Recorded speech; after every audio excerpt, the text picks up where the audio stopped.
what I wish I could forget and what I want to remember. My name is David Shane. I'm originally from Staten Island, New York, now I'm from Lyman, Maine.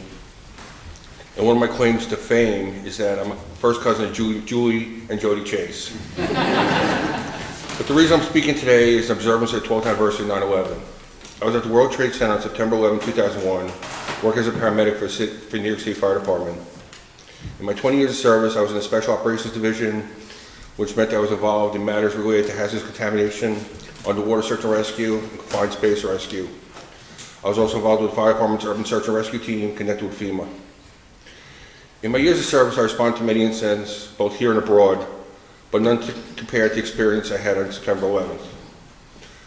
I never forget driving to work that morning. It seemed unusually quiet. It was like I was alone on the road. The ocean next to me was still, there were no birds flying, and the sky looked as if it were empty. Not normal for New York City. A few hours after I got to work, an alert came over the radio. We were notified that a plane had struck the World Trade Center. This was all the information they had. I remember calling my wife Mary, who was working as an emergency room nurse. She had just gotten home from not too long before. I remember telling her to go pick up my daughter and my son from school. I told her the plane just hit the towers, I was responding. Then I promised her I'd give her a call when I knew what was happening. That was the last time I spoke to her until 3 days later. I arrived on the scene about 3 minutes before the second plane hit the building. The image of the plane circling and striking the building is as vivid to me as it happened yesterday. After the plane hit, it started raining fire and bricks. Dust was flying everywhere. My partner Jack, who I was working with that day, and I were running around towards East River for safety. This was hard to achieve due to the fact that the buildings were surrounding streets and the sidewalks were collapsing. It was like rubble were following us. The faster we ran, the harder it was to get away from it. The first thing we did was to grab each other in realization that we were still alive. However, when we looked around, the sight told a different story. In addition to dust and chunks of brick, metal, and concrete, all we could see and barely see was there were numerous people who were injured or deceased. Instinct set into play. We quickly composed ourselves and started to try to help whom we could. It was difficult because nothing looked the same anymore. Here was an area where I'd worked for years, yet now it felt as I lost my bearings. Over the next couple hours, tons of personnel flooded into the region, and the rescue/recovery had now begun. Throughout this time, I had no contact with my family. As far as I knew, I was on the missing list. But no one could take time to check with anybody because we were all too busy. How could we not be?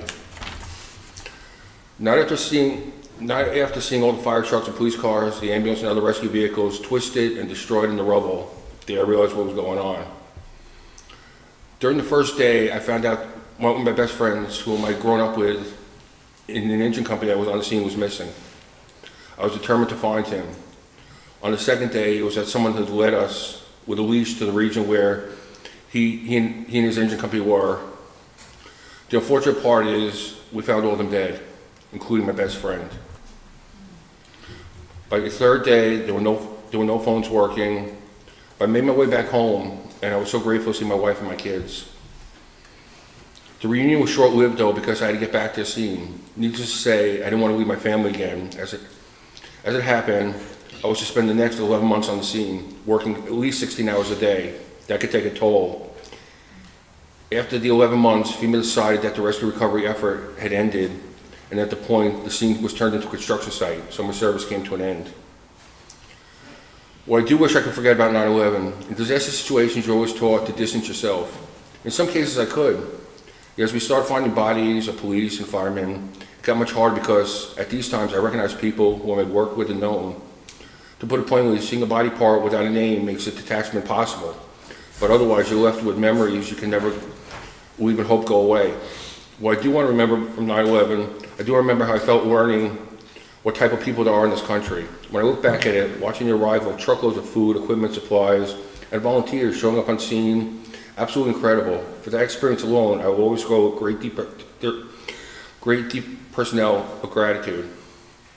Another thing I want to remember is how the Red Cross and Salvation Army collected hundreds of pictures and letters and put them in binders. They placed them on tables, and during break or meal times, we could look at them and sometimes even respond. I also like to remember the thousands of stuffed animals that were sent. After families of missing were allowed to come down to spend some time on the scene, they'd often have small children with them. So we'd look at their lost faces and then hand them one of the stuffed animals to keep. They would grab it, hold it, as if nothing would ever take it away.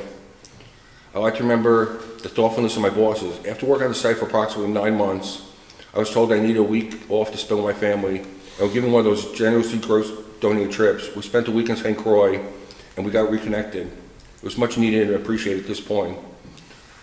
A sad memory that I still want to keep is the first memorial service for the missing. I can remember that day as clearly as it was 9/11 itself. It was a Sunday morning, and I recall that there was a chill in the air. My partner and I were standing on the other side of what I want to say was a crater, watching the ceremony take place.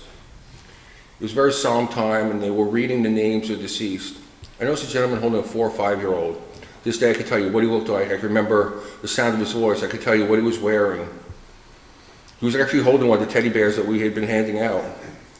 Now as a father holding him, this young child looks up and points at the buildings and crying. He screamed, "I want my mommy. Bring my mommy back now." This was my breaking point. Up to this point, I've been suppressing my emotions, but hearing that, I broke down in tears. Teddy's probably a young man, 16 or 17 years old, and I found myself wondering how the pain is affecting his life now. Thinking back over 9/11, I still and always will feel for those who were injured or killed on that day. I feel for everyone whose lives were affected in any way that senseless terrorist act. And I know that people are still frightened of the effects today.